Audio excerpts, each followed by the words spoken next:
very rich and he accumulated a lot of wealth. And he said, $1,000 a month if anybody pays regularly. At the end of the year, he had built a big hotel. He had a land which is 2,300 acres. And he built a big hotel there. So these people who are contributing $1,000 can go and stay there. The ministry was Praise the Lord. Later, the Praise the Lord turned to be Pull the Loot ministry. That's what the people started calling, because a lot of fraud and they have misused the fund. Finally, Jim Baker was arrested and IRS arrested them and he was put to jail for 45 years. And his wife left him, divorced. But when he was in jail, unexpectedly the warden came and told him, there was a visitor for you. And he was wondering, because everybody was trying to leave me, and who was that visitor who came to see me today? So when they opened the door, Billy Graham was standing there, the greatest evangelist from America. He visited. He could not believe his eyes. Why Billy Graham came to see? Everybody was trying to separate me. Nobody wants to have contact with me. And Billy Graham, who is Billy Graham? You know Billy Graham? Yeah. Already I talked to you about Billy Graham. You don't know Billy Graham? He's a living great evangelist in America. I think he's 85 years or 95, something like that. So he went to meet him in the jail and he sat with him and Jim Baker asked him, what made you to come here? He said, I love you when you are in the top and I love you when you are down. That is what Jesus came into the world, to lift up the fallen ones, to take up. Still you have a hope. So he was happy, he prayed with him, and they confessed. So when you recognize with God, without confession, your sins are not forgiven. Remember this as Christians. You may think, oh, everything is okay, we come back. No. You have to confess the wrong you have done and reconcile with God. God's ministry is a ministry of reconciliation. So Billy Graham prayed with him, he reconciled with God through confession. So he said, God has forgiven you because you have confessed. Unless you are confessing, your sins are not forgiven. You are carrying that sin. And he got out. The punishment for 45 years was brought to 10 years. He was released after 10 years. So when he came out of the jail, he expected no one because the wife already divorced. But Billy Graham's wife was waiting for him. And she took him to her home, Billy Graham's home. They entertained him. The Sunday came. Billy Graham's wife said, Jim, get ready for the church. She not only took him home, he took him to the church.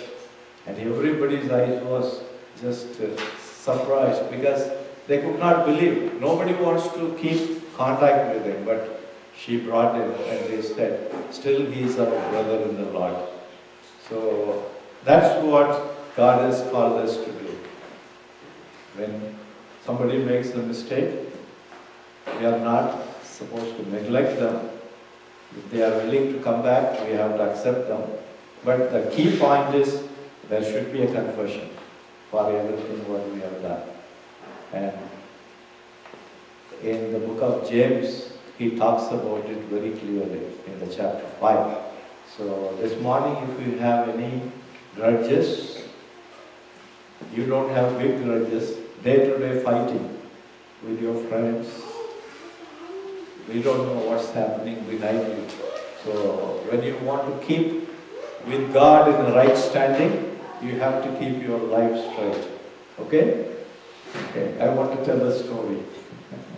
There was a father and a girl looking themselves at a mirror. So the girl was a very small girl looking at the mirror very curiously and asked the daddy, Daddy, do you say God made you? So the daddy said, yes. So again she looked herself in the mirror. Daddy, do you say God made me also? So daddy said, yes, why you got doubt? So she said, lately God is making beautiful.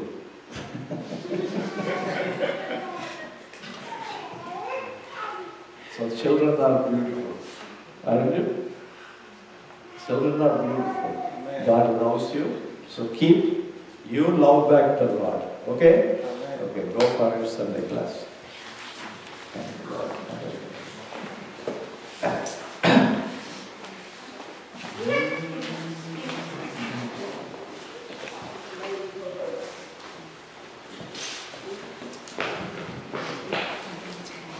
Brother talked about one brother. I see two brothers who are new. I don't know. So can you introduce brother? What's your name? Your parent name? Jude. Jude. Okay. Welcome to the house of God. You can keep coming. Brother Ramesh. Seri. இதுக்கு முன்னால வந்திருக்கீங்களா நீங்க? இல்லையா? எங்க கொஞ்சம் சொல்ல முடியுமா எங்க இருந்து வந்தீங்க? I'm from Swaziland. Where? Swaziland. Okay. Welcome to the house of God. You can feel. We will pray for you. We can meet the people around after the service, and you are welcome. Please be seated. I hope நான் பேசுகிற வசனங்கள் எல்லாம் நீங்க மனசுல வச்சிருப்பீங்கன்னு நினைக்கிறேன். Because it's not to hear from one ear and put it out through the other one. It has to get down your heart. இன்னைக்கு பல இடங்கள்ல வசனத்தை நம்ம பார்க்கிறோம். இப்படி அல்ல அப்படி. Not this way but this way. இப்படி அநேக இடங்கள்ல பைபிள்ல சொல்லப்பட்டிருக்கிறது. So I'm going to speak 3 weeks on this subjects because there are so many verses. இன்னைக்கு அதிகமா 3 அல்லது 4 வசனங்களை நம்ம பார்க்கலாம். முதலாவது கர்த்தர் சொல்லுகிறார், பலியே அல்ல இரக்கத்தையே விரும்புகிறேன். I deserve mercy not sacrifices. இதை எப்போவாது சிந்திச்சு பார்த்துருக்கீங்களா? அடிக்கடி வாசிப்பீங்க. Today we are going to see very deep into this. What God means by that. பலியே நான் விரும்பல உங்ககிட்ட இருந்து, ஆனா இரக்கத்தை விரும்புகிறேன் அப்படின்னு சொல்லுகிறார். தேவன் எதற்காக அதை சொல்லுகிறார் என்று பார்ப்போமானால் பல விதங்களிலே பைபிள்ல இதை குறித்து சொல்லப்பட்டிருக்கிறது. சில நேரங்களில் பலி கொடுக்கிறது மிகவும் லகு, ஆனால் இரக்கம் காட்டுகிறது பல நேரங்களிலே நம்ம கிட்ட 2 இருந்தா தேவன் என்ன சொல்லுகிறார்? இல்லாதவங்களுக்கு இருக்கிறவங்களுக்கு இல்லை, இல்லாதவங்களுக்கு நீ ஒண்ணு கொடு. சோ இரக்கம் காட்டுகிறத தேவன் அதிகமாக விரும்புகிறார். கிறிஸ்டியன் சொல்லியாச்சுன்னா there should be mercy because we received mercy from him. அழிந்து போக இருந்த நம்மை ஆண்டவர் ரட்சித்து நம்மை அவருடைய ஆவியினால் நிரப்பி இரக்கம் காட்டியிருக்கிறார். விழுந்து போன போது அவர் தூக்கி எடுத்தார். பைபிள் என்ன சொல்லுகிறது? 7 முறை விழுந்தாலும் தேவனுடைய பிள்ளைகளை அவர் தூக்கி எடுக்கிறார்.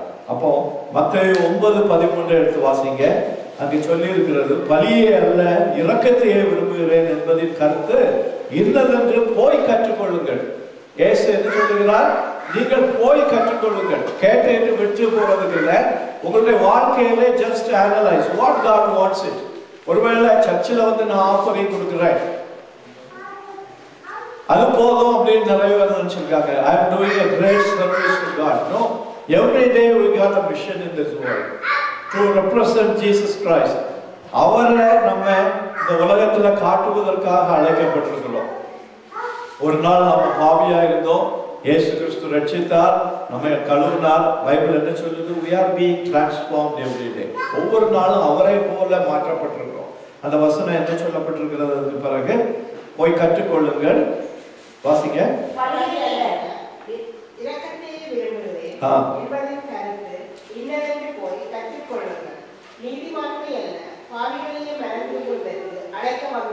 நீதிமான்களை அல்ல பாவிகளை மனம் திரும்புவதற்கு அழைக்க வந்தேன். அப்போ தேவனுடைய சித்தம் வந்து இங்க வந்து நான் நீதிமான் சொல்லிட்டு இருக்கிறது இல்லை. நம்ம நீதிமான் ஆக்குனது நம்ம பாவின்னு ஒத்துக்கொண்டதுனால, இயேசு கிறிஸ்து அவருடைய இரத்தத்தினாலே நம்ம கழுவினார். யார் இதுவரையிலும் தன்னை நீதிமான் என்று சொல்லிக்கொண்டு இயேசு கிறிஸ்துவின் இரத்தத்தினால ஒருவேளை கழுவப்படாம இருந்தீங்கன்னா, தேவன் அவர்களை தேடி வரவில்லை.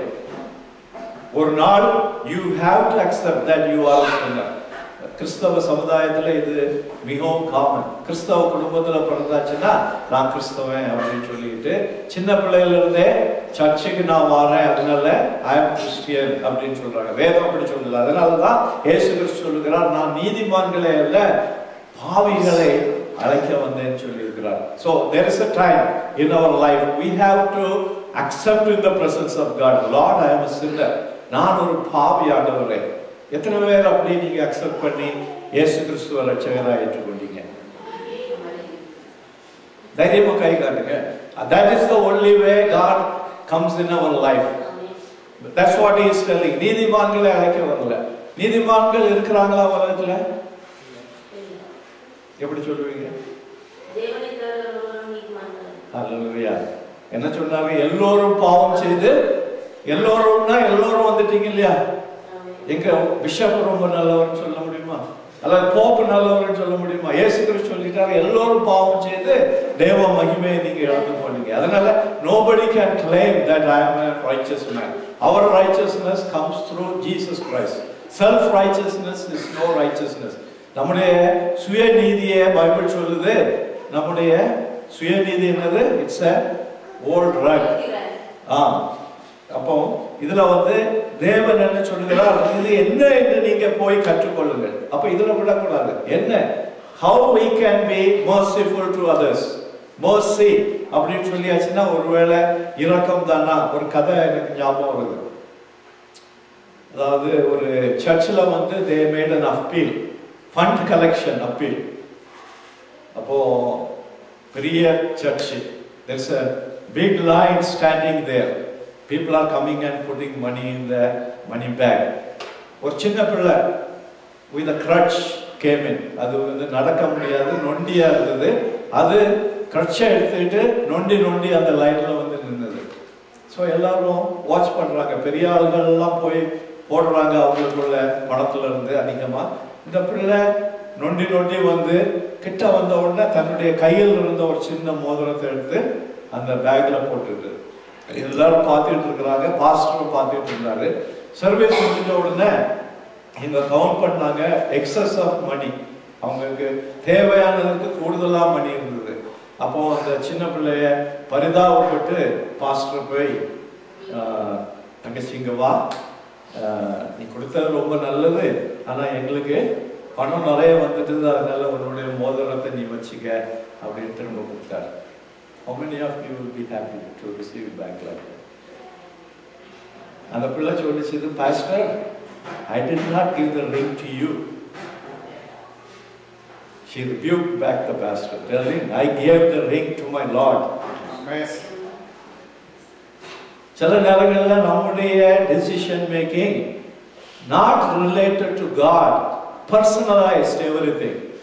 That's why Bible says the proud God resists, the humble he elevates. பெருமை உள்ளவர்களை ஆண்டவர் எதிர்த்து நிற்கிறார். இங்கிலீஷில் சொல்றது he fights back the proud. அதனால இங்க சொல்லுகிறார், உங்களுடைய பலிகளை நான் விரும்பல, நீங்க mercy, இரக்கம் உள்ளவர்களாய் மாறுங்க அப்படின்னு சொல்லிட்டு. இன்னொரு வசனம் பார்க்கலாம். 1 Samuel 15:22. Hallelujah. Thank you Lord. 1 Samuel 15:22. Samuel கர்த்தருடைய சத்தத்திற்கு கீழ்ப்படிகிறதை பார்க்கிறோம்.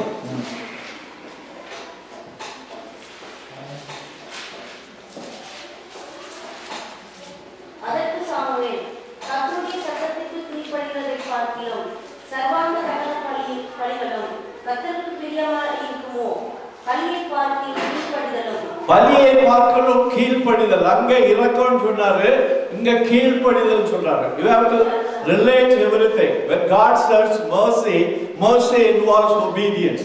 கீழ்ப்படிதல் இல்லாத இரக்கம் வந்து இரக்கம் இல்லை. There is some problem with that. இறங்குறது போல காட்டுவாங்க. ஆனா அந்த கொடுக்கறதுல கீழ்ப்படிதல் இல்லாம இருந்ததுன்னா there is a complex. கர்த்தர் அங்கீகரிக்கிறது இல்லை. இங்க என்ன நடந்ததுன்னா சவுல் ராஜா கிட்ட ஆண்டவர் கட்டளை இடுகிறார், பிலிஸ்தியரை போய் நீ கொண்டு போடு, பெரியவர்களிலிருந்து சின்னவர்கள் வர ராஜாவை எல்லாம் வெட்டி போட்டுரு, அவங்க தேவனுக்கு விரோதமாக அநியாயம் செய்தார்கள். அப்போ சவுல் ராஜா சரின்னு சொல்லி கொண்டு யுத்தத்திற்கு போகிறார். யுத்தத்துல யார் வெற்றி கொடுத்தது? ஆண்டவர் வெற்றி கொடுத்தார். ஆனால் அவன் வெற்றி பெற்ற உடனே பொருட்களை பார்க்க ஆரம்பித்தான். நல்ல கொழுத்த ஆடுகளும் கொழுத்த மாடுகளும் விலையேறப்பட்ட துணிகள் எல்லாம் இருந்த உடனே அவன் ராஜாவை பிடித்து கொல்லாதபடி மீண்டும் இந்த பொருட்களை எல்லாம் எடுத்துக்கொண்டு வருகிறார். வந்து ஆண்டவருடைய சமூகத்துல நிற்கும் பொழுது சாமுவேல் கேட்கிறான், எல்லாம் அழிச்சிட்டியா, எல்லாம் சுட்டரிச்சிட்டியா? அப்ப சவுல் சொல்லுகிறான், ஆமா எல்லாத்தையும் சுட்டரிச்சிட்டேன் அப்படின்னு சொல்லி. அப்போ பேன்ட்டு ஆடு சத்தம் போட்டுருக்கிறது கேட்குறது. சாமுவேல் கேட்கிறான், அங்க என்ன சத்தம் கேட்குது? ஆடு மாடு சத்தம் கேட்குது என்ன? அப்ப சொல்றான், நல்லவைகளை ஆண்டவருக்கு பலியிட நான் வைத்திருக்கிறேன் அப்படின்னு. களவு பண்ணி எத்தனை பேர் பலியிட கொண்டு வரீங்க சபைக்கு?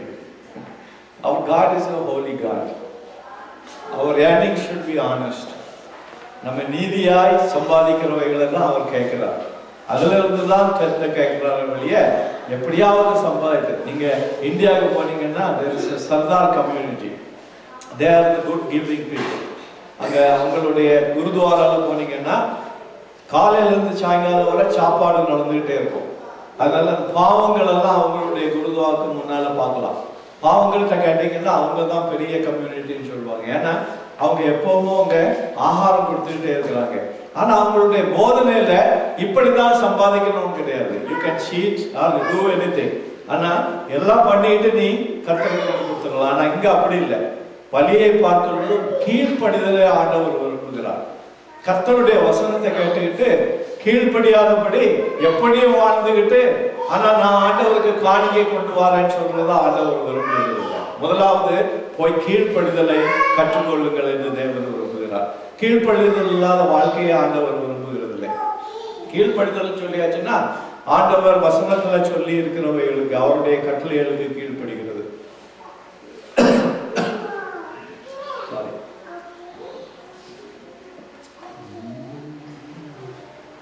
இன்னொரு வசனம் வாங்க, சங்கீதம் 51:16-17. இது தாவீது அவன் பாவம் செய்து தேவனுடைய சமூகத்திலே அவன் தண்டிக்கப்பட்டு இந்த சங்கீதத்தை எழுதுகிறான். மிகவும் உணர்ந்து எழுதுகிறான். பாவத்திலிருந்து விடுதலை பெற்று அவன் வெளியே வர விரும்புகிறான். அப்பொழுது அவனுடைய உணர்வு அவனை வெளிப்படுத்துகிறான். சங்கீதம் 51:16-17. பலியை நீர் விரும்புகிறதில்லை, செலுத்துவேன்.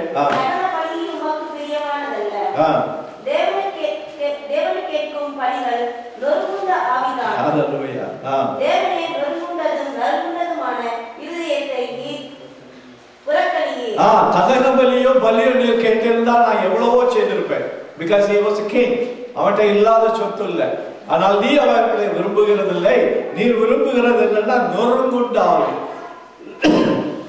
the contrite spirit. நீ நொறுங்குண்ட ஆவியை விரும்புகிறேன். நொறுங்குண்ட ஆவின்னா என்னன்னா கர்த்தருடைய சமூகத்துல நம்ம ஒரு ஊழியக்காரரை சொல்லணும்னா brother Dinakaran had a broken spirit. அவர் ஜபிக்க ஆரம்பித்தாருன்னா மற்றவங்களுடைய பிரச்சனையை தன்னுடைய பிரச்சனை போல உணர்ந்து அவர் அழுது ஜபிக்கிறத நான் பார்த்திருக்கிறேன். Compassionate heart. அப்போ நம்முடைய இதயத்துல நம்ம ஜபிக்கும் பொழுது ஒருவருடைய ப்ராப்ளத்துக்காக ஜபிக்கும் பொழுது அந்த ப்ராப்ளம் நம்முடைய ப்ராப்ளமா எடுத்து நம்ம உணர்ந்து ஜபிக்கும் பொழுது அவங்க அங்க போன உடனே புறம் கூற மாட்டோம். இங்க ஜபிப்பாங்க, அங்க போய் அவன் சரியான கள்ளன்பா அப்படி ஜபிக்கிறதுக்காக ஆண்டவர் அளிக்கிறார். நொறுங்குண்ட இதயத்தோடு. அதாவது we need to have a broken heart and நொறுங்குண்டதும் நறுங்குண்டதுமான இருதயத்தை நீர் புடக்கிறீர். நம்ம இருதயத்தை ஆண்டவர் பார்த்து கொண்டிருக்கிறார். வெளியே நம்ம என்ன பேசுறோம் சொல்றது immaterial. How we are showing or presenting ourselves, whether we have a masked life. நான் அடிக்கடி ஒரு காரியத்தை சொல்லி இருக்கிறேன். அதாவது கணவன் மனைவி நல்லா சண்டை போட்டுட்டு இருப்பாங்க, அடிப்பிடி. திடீர்னு கதவு சத்தம் கேட்ட உடனே எல்லாம் குவைட்டாயிரும், சவுண்ட் எல்லாம் நின்றுடும். திறந்து பார்த்து அவரோட பாஸ்டர் வந்திருப்பார் அல்லது ஏதாவது ஃப்ரெண்ட் வந்திருப்பார். டீ குடிங்கன்னு 2 பேரும் ரொம்ப சந்தோஷமா படப்படா ஒரு டீ எல்லாம் போட்டு கொடுத்து, அப்புறம் டீ குடிச்சிட்டு அவர் போன உடனே திரும்பியும் கதவை வச்ச உடனே திரும்பியும் அடி. இது வந்து தேவன் இந்த மாதிரி வாழ்க்கையை விரும்புகிறது இல்லை. We are constantly watched by God. Every action he is watching. நம்முடைய இருதயம் என்ன சொல்லுது? அப்போ இதெல்லாம் சொல்லுகிறார். முதலாவது கர்த்தருக்கு கீழ்ப்படிதல், அடுத்தது நொறுங்குண்டதும் நறுங்குண்டதுமான ஆவி. அது வந்து ஒரு வெளியரங்கமான காரியத்துக்காக எதையும் செய்யாது, மற்றவர்கள் காண வேண்டும் என்று செய்கிறதில்லை. அப்போ தேவனுடைய பிள்ளைகள் இந்த நாட்டில் பலியை அல்ல, தேவன் இரக்கத்தையே விரும்புகிறார் என்பதை அறிந்து அதனால பலி கொடுக்க வேண்டாம்னு ஆண்டவர் சொல்லல. அவர் சொன்னாரு சந்தோஷமான cheerful heart. Sorry, I have a bad throat. இன்னொரு வசனம் வாசிக்கலாம். Isaiah chapter 1 verse 11.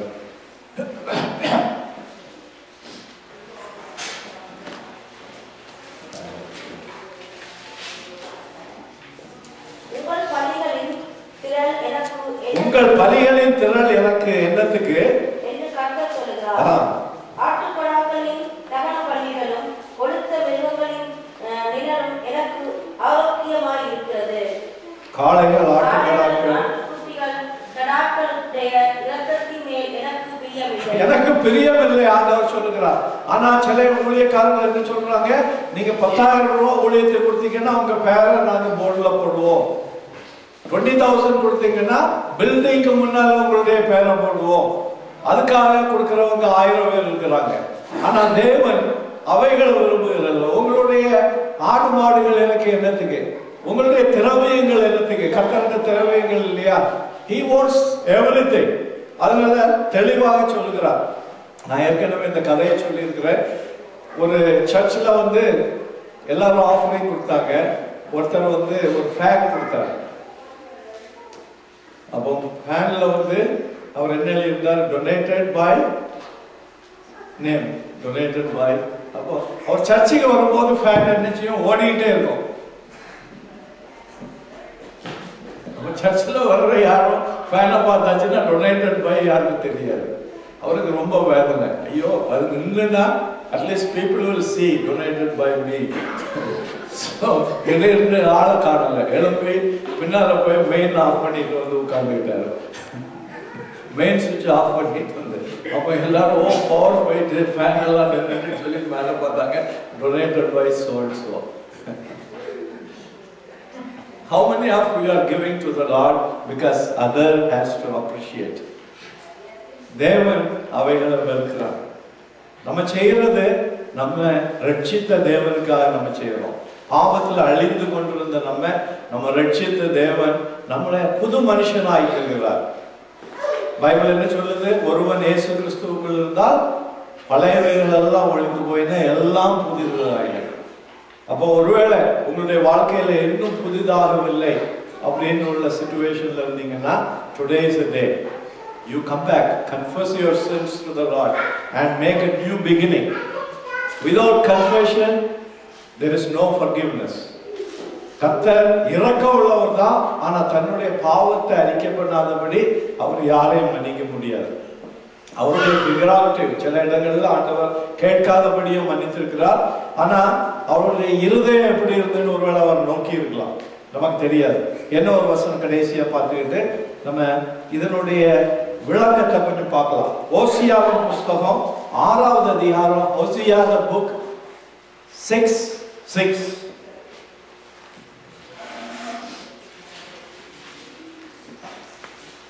பலியை அல்ல இரக்கத்தையும் தகன பலிகளை பார்க்கிலும் தேவனை அறிகிற அறிவையும் விரும்புகிறேன்.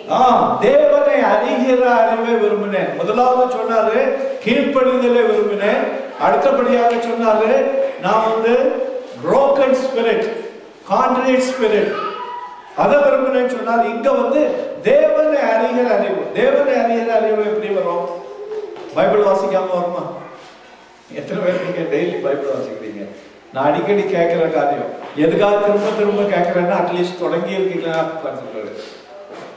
பைபிள் எடுக்காதபடி by hearing you cannot understand. I'm telling you today because I have gone through that life several years. நானும் கிறிஸ்தவன் தான் அப்படின்னு சர்ச்சுக்கு போயிட்டு இருந்தவன். ஆனால் கர்த்தர் என்ன தொட்ட பிறகு I understood how important is to read the Bible every day. உங்க பிள்ளைகள் ஸ்கூல்ல நான் நல்லா டீச்சர் சொல்றதை கேட்டுட்டு வரேன், வீட்டில் வந்து படிக்க மாட்டேன் அப்படின்னு சொல்லியாச்சுன்னா விட்டுருவீங்களா? நீங்க எத்தனை பேரண்ட்ஸ் நீங்க விட்டுருவீங்க? நான் ஸ்கூல்ல எல்லாம் கேட்டுக்கிட்டே வரேன், வீட்டில் வந்து புஸ்தகம் எடுத்து படிக்க மாட்டேன் அப்படின்னு சொன்னா விட்டுருவீங்களா? பேரண்ட்ஸ் எத்தனை பேர் உங்க ஸ்கூலுக்கு போற பிள்ளைகள் இருக்கிறாங்க? சொல்லுங்க, விட்டுருவீங்களா உங்க பிள்ளைகளை? The child is telling, I am listening to the teacher very clearly in the class. I don't read at home. Will you allow the child not to read the book at home? Tell me. Why? Why? Huh? Yeah, you want your child to pass the exam and you insist. Even if they spend half an hour, you will say, no, 1 hour you spend. Whereas when it comes to Bible, I don't touch the Bible, I don't read the Bible, I know everything. Is it right? Even people who are reading, the Bible says, every time you open, you find new treasure in the Bible. What are they? So, our lifetime, if you read the Bible, still, we may not be knowing certain things. So, I advise people who are not bringing Bible, please bring your Bible. Because I am not talking for myself. If you want to grow in the Lord, you have to take the Bible. I have also not taken the Bible for several years. I used to sit at the back side of the church. But when I got saved, my life turned around. And the Bible says, வேத வசனங்கள் எப்படி இருக்கும்? தேனிலும் இனிமையா இருக்கும்னு சொல்லிட்டு. So இருதயத்தை கடினப்படுத்தாதபடி இங்க வந்து நம்ம எபிரேயர் 9வது அதிகாரம் 10-15 இங்க வந்து பழைய ஏற்பாட்டுல டாபர்நாக்கிள்ஸ் பற்றி சொல்லி இருக்குது. இதுல தான் எக்ஸ்பிளைன் பண்றார் தேவனுடைய இரக்கம் என்னன்னு சொல்லி நம்ம பார்க்கிறோம். இந்த அதிகாரம் பூரா வீட்டுல போய் நீங்க வாசிங்க. இன்னைக்கு டைம் இல்லாததுனால 10-15 வரை வாசிக்கலாம். இவைகள் சீர்திருத்தல் உண்டாகும்படி பழைய ஏற்பாட்டுல டாபர்நாக்கிள்ல 2 ஸ்டேஜ் இருந்தது. டாபர்நாக்கிள்ல ஃபர்ஸ்ட் ஸ்டேஜ்ல வந்தாச்சுன்னா என்னெல்லாம் இருந்தது? அதுல 2வது வசனத்தை பாருங்க. ஃபர்ஸ்ட் டாபர்நாக்கிள்ல வந்த உடனே அதுல என்ன இருந்தது? குத்து விளக்கும் மேஜையும் தேவ சமூக தப்பங்களும் இருந்தன. அது பரிசுத்த ஸ்தலம் எனப்படும். டாபர்நாக்கிளை பற்றி உங்களுக்கு தெரிஞ்சிருந்ததுன்னா இயேசு கிறிஸ்து என்ன செய்தார் என்பதை அதுல விளக்கப்பட்டிருக்கிறது. This is a shadow which Jesus fulfilled. அப்போ அந்த ஃபர்ஸ்ட் ஸ்டேஜ்ல என்னெல்லாம் இருந்தது? குத்து விளக்கு இருந்தது, மேஜை இருந்தது, தேவ சமூகத்து அப்பம் இருந்தது. இதுல வந்து ஆசாரியர்கள் டெய்லி வந்து பலி செலுத்திட்டு போவாங்க. ஆனா செகண்ட் ஸ்டேஜ்ல என்ன இருந்தது? 2ஆம் திரைக்குள்ளே அது பரிசுத்த மகா பரிசுத்த ஸ்தலம் எனப்பட்டது.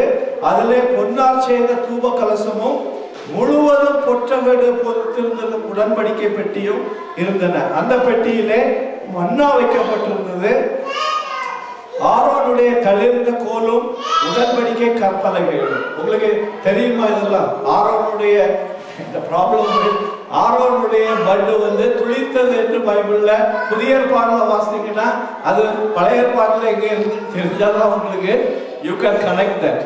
இதெல்லாம் வந்து பழைய ஏற்பாடுல அந்த மகா பரிசுத்த ஸ்தலத்துல வருஷத்துக்கு ஒருக்கா பெரிய ஆசாரியன் தன்னுடைய காலில் கயிறை கட்டிக்கிட்டு உள்ள பிரவேசிப்பானா. ஏனென்றால் அவன் பாவம் செய்திருந்தான்னா, அந்த பாவம் மன்னிக்கப்படாத இருந்தான்னா, அவன் தேவனுடைய மகாஸ்தலத்துல பிரசவிக்கும் பொழுது தேவன் அவனை அடிப்பார், அவன் அங்கே செத்து போயிடுவான். So anybody else cannot go in to build it. So they pull the rope outside. The body will be taken out. அவ்வளவு பரிசுத்தமான ஸ்தலம். அதை வந்து இயேசு கிறிஸ்து என்ன செய்தாருன்னு இங்க சொல்லப்பட்டிருக்கிறது. He made it a reality. 10-15 வரை வாசிங்க. சீர்திருத்தல் உண்டாகும்படி காலம் வரைக்கும் நடந்தேறும்படி கட்டளையிடப்பட்ட போஜன பாத்திரங்களும் பலவித ஸ்நானங்களும் சரீரத்துக்கேற்ற சடங்குகளும் அவைகள் எல்லாம் சடங்கு. அவங்கள தான் ஃபாலோ பண்ணிட்டு இருந்தாங்க juice. They have no relationship with the Lord. ஒரு வெளியரங்கமான சடங்கு. அநேக டினாமினேஷன்ல சடங்கெல்லாம் ஃபாலோ பண்ணிட்டு இருக்காங்க. கிறிஸ்துவானவர் வரப்போகிற நன்மைகளுக்குரிய பிரதான ஆசாரியராக வெளிப்பட்டு கையினாலே செய்யப்பட்டதாகிய இந்த சிருஷ்டி சம்பந்தமான கூடாரத்தின் வழியாக அல்ல, பெரிதும் உத்தமமான கூடாரத்தின் வழியாகவும் வெள்ளாட்டுக்கடா இளங்காளை இவைகளுடைய இரத்தத்தினாலே அல்ல, நம்முடைய சொந்த இரத்தத்தினாலே. இன்னைக்கு பாட்டு படிச்சோம். என்ன செம்மறியாடு அந்த ஸ்டாட்ஸ்ல என்ன படிச்சீங்க? அது படிக்கும் போது எப்போ அது உடனீங்களா என்ன படிக்கிறீங்கன்னு. பல செம்மறியாடுகளை கொண்டாங்க பழைய ஏற்பாட்டு நாட்கள்ல. அவங்களுக்கு ரட்சிப்பு கிடைச்சதா? கிடைக்கல. அதெல்லாம் தேவன் ஒரு வெயிட்டிங் லிஸ்ட்ல வச்சிருந்தார். ஆனா இயேசு கிறிஸ்து எப்ப சிலுவையில ஏறினாரோ அவருடைய சிலுவை மரணம் மூலமாக ரட்சிப்பு நமக்கு வந்தது. So all these practices has no meaning. அதுதான் இங்க சொல்லுகிறார். உங்கள் பலிகள் எல்லாம் நான் விரும்பல. ஒருவேளை நீங்க 1000 ஆடு அடிச்சிருக்கலாம். நீங்க ராஜாக்கள் மார்களை பார்க்கும்போது சாலமோன் வந்து ஒரு 1000 காட்டு இந்த ஆட்டு கடாக்களை அந்த செர்மனியில அடிச்சான்னு சொல்லப்பட்டிருக்கிறது. இவைகள்னால யாருக்கும் பாவ மன்னிப்பு கிடைக்கல. அதான் இங்க சொல்லப்பட்டிருக்கிறது. 11வது வசனத்தை வாசிங்க.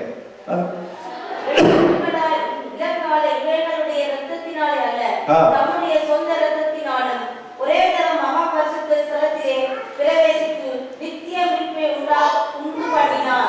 அதன்படி எனில் காளை வெள்ளாட்டுக்கடா இவைகளின் இரத்தமும் தீட்டுப்பட்டவர்கள் மேல் தொளிக்கப்பட கடாரியின் சாம்பலும் சரீரத்துக்குண்டான சரீர சுத்தி உண்டாகும்படி நித்திய ஆவியானே தம்மை தாமே பழுதற்ற blemishless spotless sacrifice. Jesus' death is not a story. அவர் இறங்கி வந்தது, he came to die. He was not killed by people. நிறைய பேர் நினைச்சிருக்காங்க இயேசு கிறிஸ்து அவரே காத்துக்கொள்ள முடியலையே, அவர் நம்மளை எப்படி காத்துக்கொள்வார்? இங்க என்ன சொல்லப்பட்டிருக்குது? he offered himself. ஒருத்தரும் அவரை பிடிக்க முடியாது. உங்களுக்கு தெரியும், கெத்செமனே தோட்டத்துல போர் சேவகர்கள் போய் தொட்ட உடனே பின்னால விழுந்தாங்களாம். இயேசு கிறிஸ்து சொல்லுகிறார், யாரை தேடுகிறீங்க? இயேசுவை தேடுகிறோம் சொன்னா நான் தான் அப்படின்னு தொட்ட உடனே அவங்க பின்னால விழுகிறாங்க. So Jesus has to submit himself. அவர் தன்னை தானே மரணத்துக்கு ஒப்பு கொடுத்தார். ஏன்னா பைபிள் என்ன சொல்லுதுன்னா he has the power to give life and take life. It's not somebody has taken his life. உங்களுக்கு எனக்காக அவர் தன்னுடைய என்னத்தை கொடுத்தாரு? நித்திய ஆவியினாலே தம்மை தாமே பழுதற்ற பலியாக தேவனுக்கு ஒப்பு கொடுத்த கிறிஸ்துவினுடைய ரத்தம் ஜீவனுள்ள தேவனுக்கு ஊழியம் செய்வதற்கு. அப்போ அவருடைய ரத்தத்தினால கழுவப்படாதவங்க ஊழியம் செய்ய முடியுமா? See, that's where the problem. தேவனோடு பாவத்தினால இருந்த நம்ம அவருடைய ரத்தத்தினால கழுவப்படாம அநேகர் ஊழியத்துல வந்தனால they have not understood what has happened really in their life. They still carry the old sin, the old man with them. அதனால தான் இங்க சொல்லப்பட்டிருக்கிறது,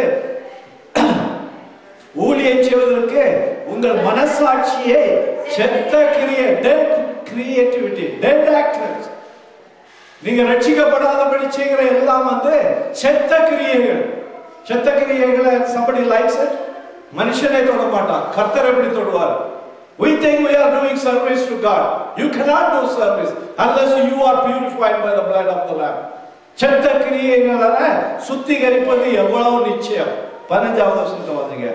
ஆகையால் முதலாம் உடன்படிக்கையின் காலத்திலே நடந்த அக்கிரமங்களை முதலாவது உடன்படிக்கையின் காலத்திலே நடந்த அக்கிரமங்களை நிவர்த்தி செய்யும் பொருட்டு அவர் மரணம் அடைந்து அழைக்கப்பட்டவர்கள் வாக்குத்தத்தம் பண்ணப்பட்ட நித்திய சுதந்திரத்தை அடைந்து கொள்வதற்காக புது உடன்படிக்கையின் மத்தியஸ்தராக இருக்கிறார். He is the mediator for the new covenant. Right now Jesus is the mediator. ஒருவேளை இந்த நேரத்துல நான் பாவம் செய்துட்டேன்னு சொல்லியாச்சுன்னா still you can go. ஐயோ ஆண்டவரே நான் விழுந்துட்டேன்னு சொல்லியாச்சுன்னா you have to go to Jesus Christ, confess your sin and get the forgiveness. பாவத்தை மறைக்கிறவன் வாழ்வடைய மாட்டான்னு சொல்லப்பட்டிருக்கிறது. So Jesus is still waiting as a mediator for us. No Mary. Mary cannot forgive our sins. Some denomination teach that. Mary has no part in the eternal heavens. Bible doesn't say that. Jesus is the only mediator. We can go to Jesus. Jesus உடைய பிரசன்னம் நமக்காக திறக்கப்பட்டிருக்கிறது. அதான் இங்கே சொல்லப்பட்டிருக்கிறது. சுதந்திரத்தை அடைந்து கொள்வதற்காக புதன் உடன்படிக்கையின் மத்தியஸ்தராய் இருக்கிறார். 15வது வசனத்துல. சரி, அப்போ உங்களுக்கு என்ன தெரிஞ்சிட்டுதான், பலியே அல்ல இரக்கத்தை விரும்புகிறார்னா முதலாவது என்ன, அவருடைய வசனத்தை கீழ்ப்படியணும், broken spirit வேணும், நாம் அவருடைய சமூகத்திலே இரக்கமுள்ளவர்களா இருக்கணும். இது இல்லாதபடி நம்முடைய பலிகள் எல்லாம் விருதா அப்படின்னு. அடுத்தபடியாக இரண்டாவது, உன் வாயை அல்ல, உன் வாயினால் அல்ல, கர்த்தரே உன்னை புகழட்டும். இந்த உலகத்துல கர்த்தரை எத்தனை பேர் புகழ்கிறார்? கர்த்தர் எத்தனை பேர் புகழ்கிறார்? நம்ம செய்யறது உன் வாயினால் அல்ல புகழ்ச்சி, கர்த்தர் உன்னை புகழ வேண்டும் என்று வேதம் சொல்லுகிறது. முதலாவது பார்த்தோம், பலியே அல்ல இரக்கத்தை விரும்புகிறார். இப்போ எதை செய்தாச்சுன்னா, நான் தான் செய்தேன், நான் தான் செய்தேன், அந்த சர்ச்சை நான் தான் கட்டினேன், இந்த சர்ச்சை நான் தான் கட்டினேன். தேவன் அவைகளை விரும்பல. For not he who commends himself in approval, but whom the Lord commends. கர்த்தர் யாரை மகிமையாக பேசுகிறார், அவங்க தான் தேவனுடைய சமூகத்தில் நிற்க முடியும். வாசிக்கலாம் 2 கொரிந்தியர் 10வது அதிகாரம், 2 Corinthians chapter 10 verse 18. 2 Corinthians chapter 10 verse 18.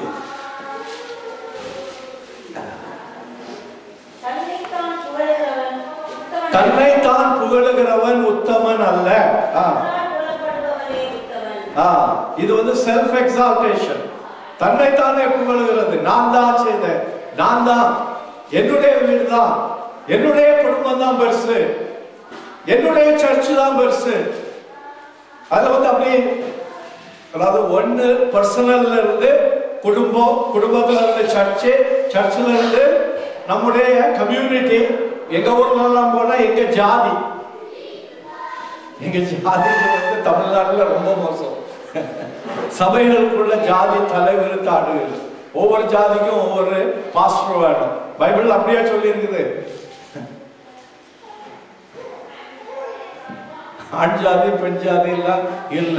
அங்க பரிசுத்த ஜாதி அசுத்த ஜாதி ரெண்டே ஜாதி தான். பரிசுத்தமானவர்கள் கூடி ஜெபிக்கிறது தான் அது. அங்க எத்தனை பேர் தமிழ்நாட்டுக்கெல்லாம் போயிருக்கீங்க?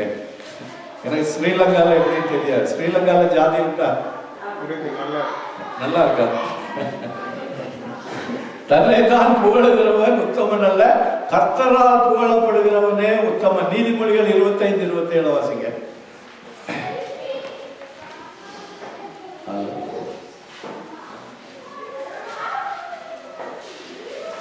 Proverbs 25-27. தேவனையா தேனையா?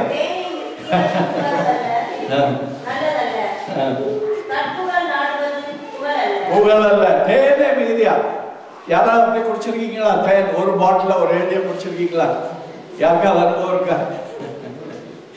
தேனை அதிகமா குடிக்கிறது நல்லது இல்லை. அதே போல தற்புகழும் அது என்ன செய்யும்?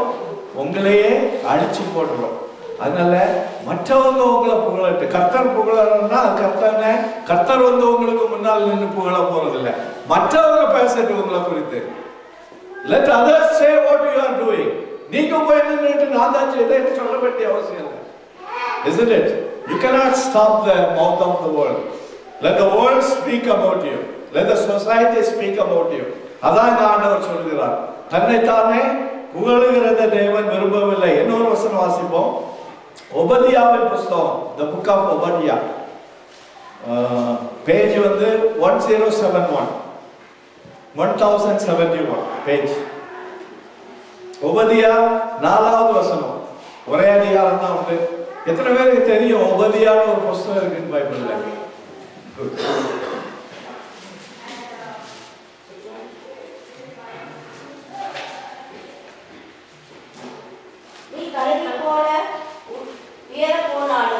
நீ கழுகை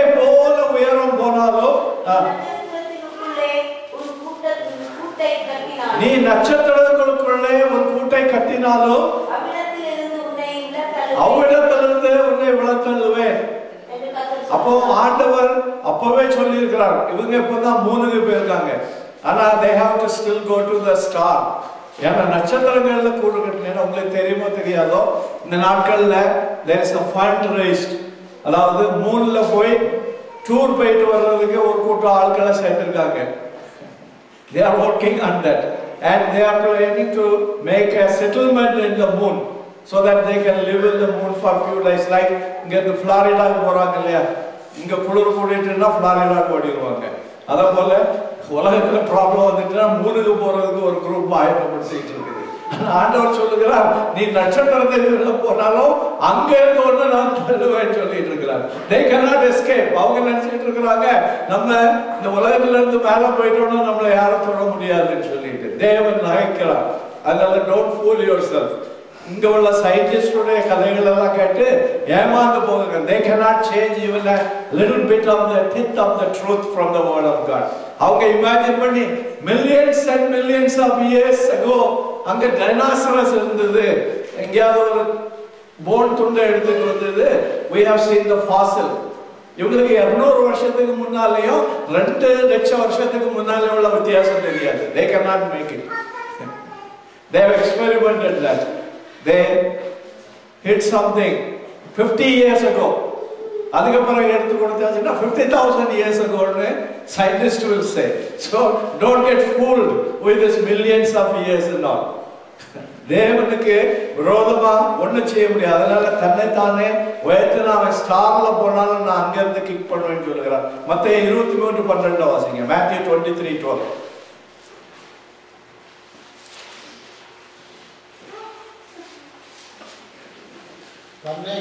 தன்னை உயர்த்துகிறவன் தாழ்த்தப்படுவான், தன்னை தாழ்த்துகிறவன் உயர்த்தப்படுவான். இயேசு கிறிஸ்து பிளைனா சொல்லிட்டார். இயேசு கிறிஸ்துவுடைய டீச்சிங்ல வந்து there is no hidden truth.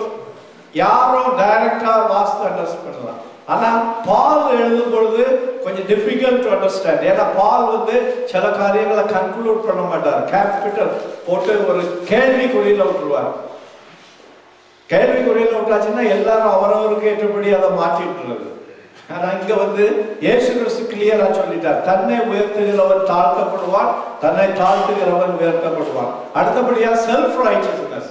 இது வந்து செல்ஃப் எக்ஸால்டேஷன், செல்ஃப் ரைச்சஸ்னஸ். அது வந்து பார்க்கலாம் நீதிமொழிகள் 12:15.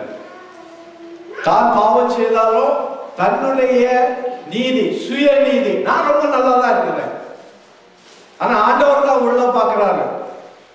அடுத்தவங்களை குறித்து பேசணும்னா ½ an hour பேசினாலும் தாகம் தீராது. பேசிக்கிட்டே இருப்பாங்க. பைபிளை பற்றி பேசுனீங்கன்னா 2 நிமிஷத்துல ஐயோ போர் அடிக்குது அப்படின்னுவாங்க. வாசிங்க 12:15. மதியீனனுடைய வழி அவன் பார்வைக்கு செம்மையா இருக்கும். நீதிமொழிகள் 12:15. 12:15. Proverbs 12.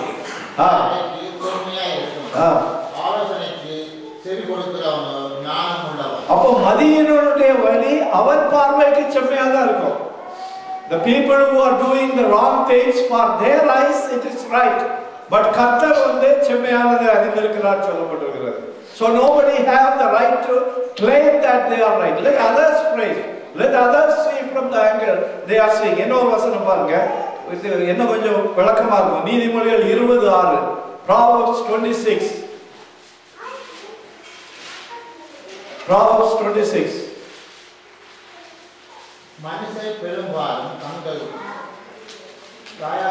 தயாளத்தை பிரசித்தப்படுத்துவார்கள். மனுஷர் பெரும்பாலும் தங்களுடைய தயாளத்தை, தயாளம்னு தெரியுமா? தயாளம்னு என்னது? தயாளம்னா அவங்க கொடுக்கிற ஜெனராசிட்டி. இப்ப பில் கேட்ஸ் சொன்னாருன்னா சரி, நான் எத்தனையோ பில்லியன் கொடுத்திருக்கிறேன், நம்ம வந்து 10, 20, 30, 100 கொடுத்துட்டு நம்மளை தன்னுடைய தயாளத்தை உயர்த்துறது. தேவன் அதை விரும்பல. அவர் நல்லவனை தேடிக்கொண்டிருக்கிறார் என்று இங்க நம்ம பார்க்க. இன்னொரு வசனம் வாசிப்போம். எரேமியாவின் புஸ்தகம் 2:35. Jeremiah 2:35. இதை எதுக்காக நான் சொல்லிட்டு இருக்கிறேன்னா, கிறிஸ்டியன் ஆன பிறகு you have to become a new creation. You cannot run with the old skin with a new wine in it. இயேசு கிறிஸ்து சொன்னாரு, பழைய துருத்தியில புதிய திராட்சை ரசத்தை போட்டீங்கன்னா துருத்தி என்ன ஆயிரும்? உடைஞ்சு போயிடும். If you put new wine into old wine skin, what will happen to the wine skin? It will break off. அதனாலதான் சொல்லப்பட்டிருக்கிறது புதிய துருத்தியில. வாசிங்க எரேமியா 2:35. ஆவிலும் சுத்தமில்லாதிருக்கிற என்றும் அவருடைய கோபம் என்னை விட்டு திரும்பிட்டு என்றும் சொல்லுகிறார். என்ன சொல்லுகிறார்? நான் குற்றம் இல்லாம இருக்கிறேன், ஆண்டவருடைய கோபம் என் மேல இல்லைன்னு சொல்லி நீங்க உங்களை ஏமாற்றிக் கொள்ளாதுங்க. வாசிங்க.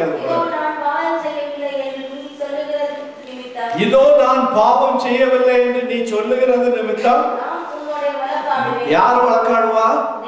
தேவன் உங்களோடு வழக்காடுவார். பாவத்தை உள்ள வச்சுக்கிட்டு நான் பாவம் செய்யல நல்லா இருக்கிறேன்னு சொல்லியாச்சுன்னா உங்களோடு யார் வழக்காடுவா?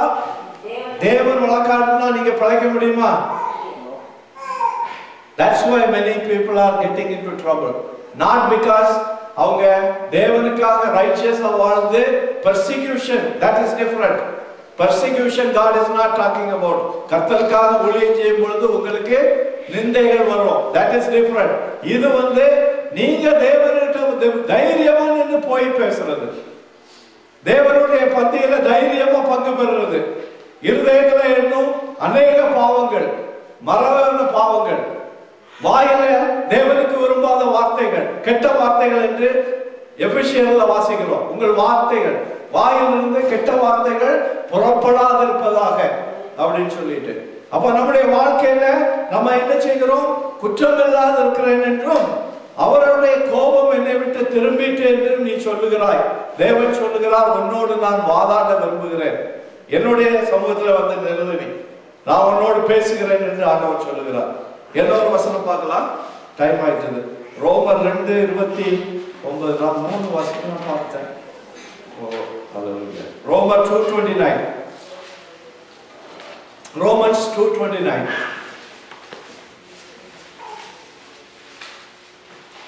I think I'll leave it. உள்ளத்திலே யூதனானவனே,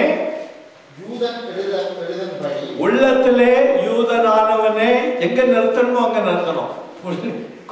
புள்ளி இருந்துன்னா அங்க ஃபுல் ஸ்டாப். அத கமா போட்டுட்டீங்கன்னா அர்த்தம் எல்லாம் மாறி போயிடும். உள்ளத்திலே யூதனானவனே யூதன். எழுத்தின்படி உண்டாகாமல் ஆவியின்படி இருதயத்தில் உண்டாகும் விருத்த சேதனமே விருத்த சேதனம். அப்ப விருத்த சேதனம் for Jews it was external, it was in the body. For Christians it was internal. உங்களுடைய இருதயத்தை ஆண்டவர் விருத்த சேதனம் பண்ணுகிறார். விருத்த சேதனம் என்ன? He circumcised your heart, not outwardly. They have a circumcision which is outwardly. அதனாலதான் சொல்லுகிறார், வெளியரங்கமா யூதனானவன் யூதன் அல்ல, உள்ளான யூதன். அர்த்தம் என்ன?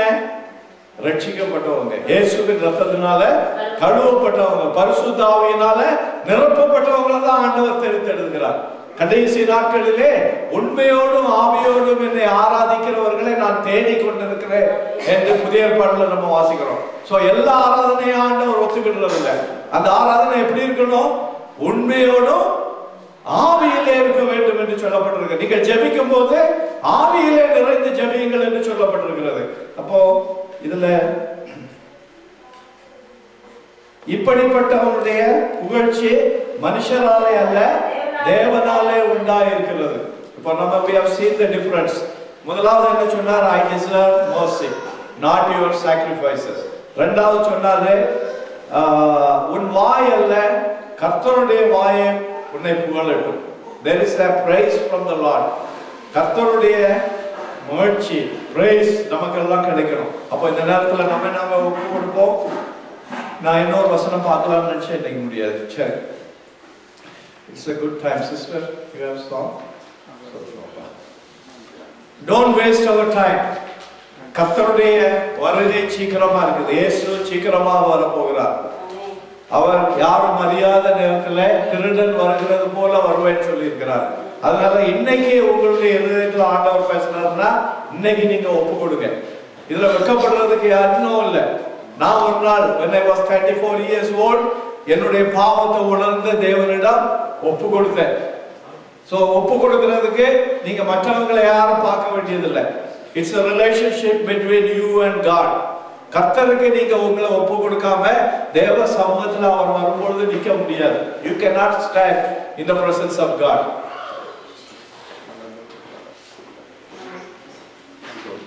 Hallelujah. எல்லாரும் நீங்க உங்களுடைய இருதயத்தை ஆயத்தப்படுத்துங்க. யாராவது நீங்க இன்னைக்கு உங்களுடைய வாழ்க்கையை இயேசு கிறிஸ்துவுக்கு ஒப்பு கொடுக்க நினைச்சா முன்ன வரலாம்.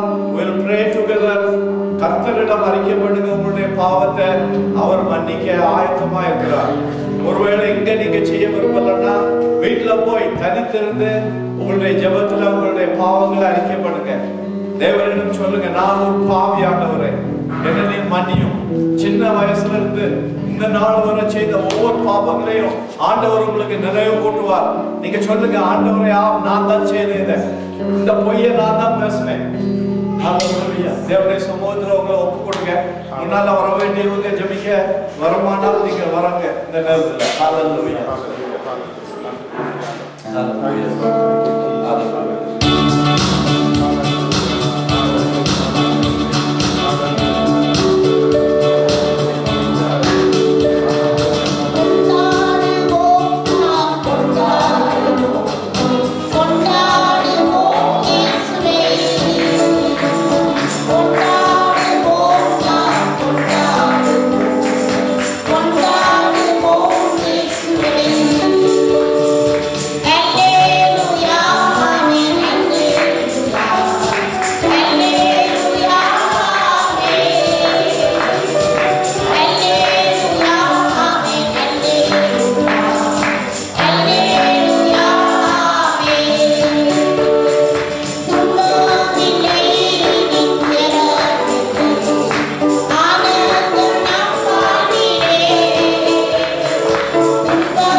What kind of a senator I am going to vote for?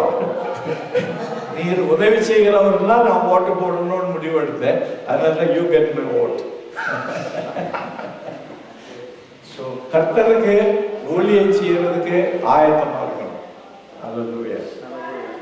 உங்களுக்கு டேலண்ட் கொடுத்திருக்கிறார். ஒருத்தரும் வந்து எனக்கு டேலண்ட் இல்லை. You are not using your talent. Maybe it is like every organ in the body, everything. இந்த விரலுக்கு வந்து அடிக்கடி வேலை இருக்காதா இருக்கும். But there is a time.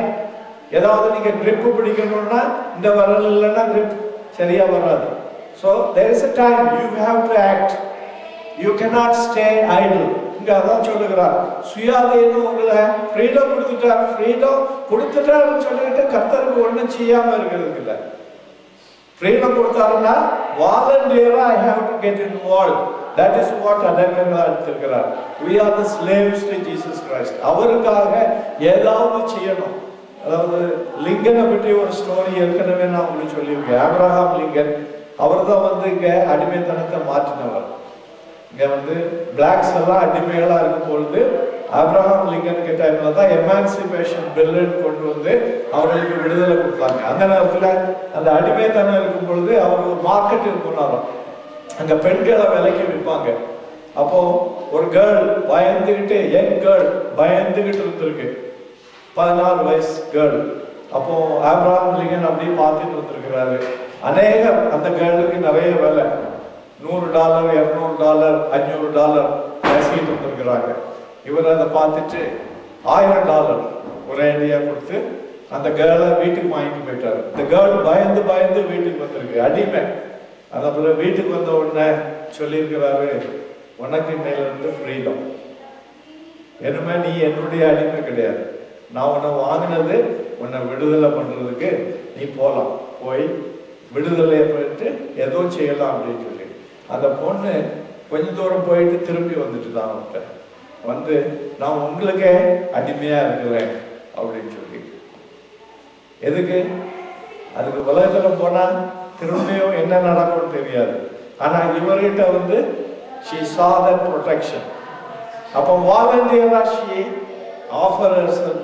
அதுதான் இயேசு கிறிஸ்துவிட்ட அவர் வந்து கடினமா நம்ம அடிமைத்தனம் ஆக்க விரும்பல. அவருடைய அன்புனால அடிமைகளா அழைக்கிறார். How many of you are willing to give yourself as a slave to Jesus Christ? இதுவரையிலும் கொடுக்கலன்னா எதுமையாவது கொடுங்க. He is not going to give us harsh, very கடினமான தொழிலை செய்யறதுக்கு அவர் சொல்ல மாட்டார். அவர் அன்பினால நம்ம அரவணைத்து நடத்துகிறோம். ஆனா நம்ம அடிமையா அவருக்கு ஒப்பு கொடுக்கணும். ஹல்லேலூயா. எத்தனை பேர் ready? Sister ready? No super station. மனுஷனுக்கு அடிமை இல்லை, சூப்பர் ஸ்டேஷன். உலக கிரியைகளுக்கு அடிமை இல்லை, மதுபானத்துக்கு அடிமை இல்லை, பலவித இச்சைகளுக்கும் சிற்றின்பங்களுக்கும் அடிமை இல்லை. We are not bound. Hallelujah. We have to make a decision. God has to give us strength. Amanda, come for a song. Hallelujah. Thank you, Lord. Hallelujah. Everything is divine righteousness. The righteousness of the world is a filthy rag. Already the Bible clearly says, உலகத்துல நீதிக்காக போராடுகிறவங்க தான் filthy rag. There is a motive behind that. Kofi Annan இன்னைக்கு வந்து சிரியால piece treaty கொண்டு போறாருன்னா he is behind the western world. அதனாலதான் ரஷ்யாவும் சைனாவும் சொல்லுது we will not come to that agreement because the western powers are influencing through the United Nations. Kofi Annan அங்க வந்து சமாதானத்தை உண்டு பண்ணணும்னு சொல்லியிருக்கு. அப்போ இந்த சமாதானம் வந்து இட்ஸ் a motivational righteousness. ஆனா தேவனுடையது வந்து மெய்யான நீதி. அது வந்து நம்மளை பரிசுத்தப்படுத்துகிறது, அநியாயத்திலிருந்து நம்மளை விடுவிக்கிறது. அந்த சாயலாக சிருஷ்டிக்கப்பட்ட நாம் புதிய மனுஷனா மாறணும் என்று சொல்லப்பட்டிருக்கிறது. இப்படி மனுஷர்கள் மாறினாங்களா? தேவனுடைய நாட்களிலே, இயேசு கிறிஸ்து சுற்றி இருந்த நாட்களிலே பேதுரு எப்படி இருந்தாரு? பேதுரு வந்து இயேசு கிறிஸ்துவை தெரியுமான்னு கேட்டதுக்கு என்ன சொல்லிட்டாரு? என்ன தெரியவே செய்யாது, இந்த மனுஷனை நான் அறியேன். How many of you Peter denied like this? He didn't say I don't know, I don't know this man at all, I have not seen him. He denied like that. வாசிங்க அந்த வசனத்தை. மத்தேயு 26, Matthew 26:74. Matthew 26:74. That was the Peter's statement.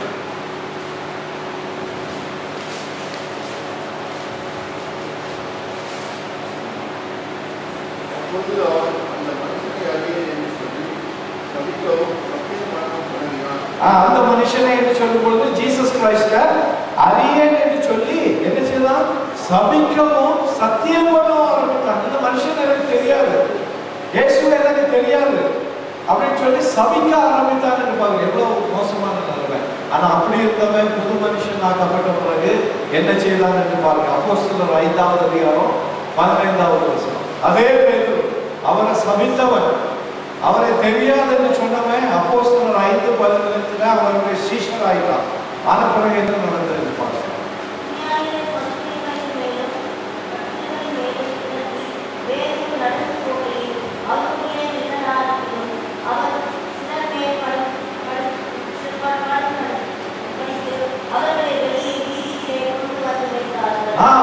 இயேசு கிறிஸ்துவை மறுதலித்த பேதுரு இயேசு கிறிஸ்து உயிர்த்தெழுந்த பிறகு கடற்கரையிலே மீன் பிடிக்க போனவனை இயேசு கிறிஸ்து கூப்பிட்டார். தம்பி நீ வாமா, என்னுடைய மகனே நீ வா, உன்னுடைய ஆடுகளை மேய்க்கிறதுக்கு நான் உன்னை அழைத்திருக்கிறேன், நீ என்னை நேசிக்கிறாயா? அவனுடைய மனசு திருப்தி சென்றப்போ அன்னைக்கு அவன் ரட்சிக்கப்பட்டு பரிசுத்த ஆவியை பெற்ற பிறகு அவனுடைய நிழலில் வந்த பிடியாளியர் சுகமானான்னு பார்க்கணும். அப்போ புதிய மனுஷனான பிறகு நடக்கிற காரியங்கள் தேவனுக்கு மகிமையானவைகள். அந்த புதிய மனுஷனால் நம்ம மாற